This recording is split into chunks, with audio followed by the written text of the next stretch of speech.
writer, one does not simply start an informative speech without an attention getter. And if the king says this to be true, then let's assume that it's true. So moving on, let's begin to use attention getters in our speeches from now on. And you can do that by asking a question. You can make a reference. You can use a startling statement, or give a well-known quotation, or tell a short story.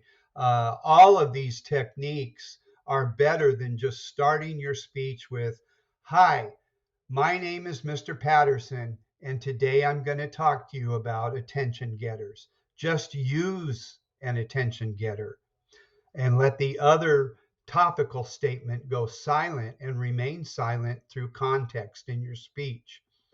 Um, Moving forward, you notice that one of the examples was stories. Now, you can use stories either in the body of your speech, or you can use them as a great attention getter.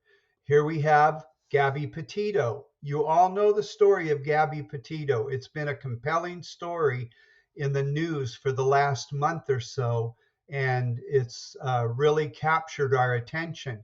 And notice how we remember the story of Gabby Petito.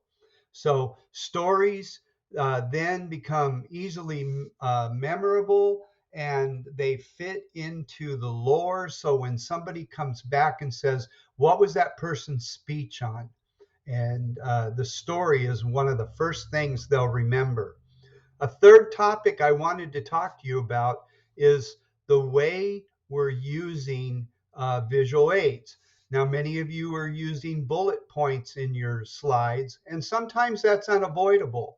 But I would like to encourage you to use more charts and graphs that relate to your supporting material. They're actually factual in data instead of just pictures.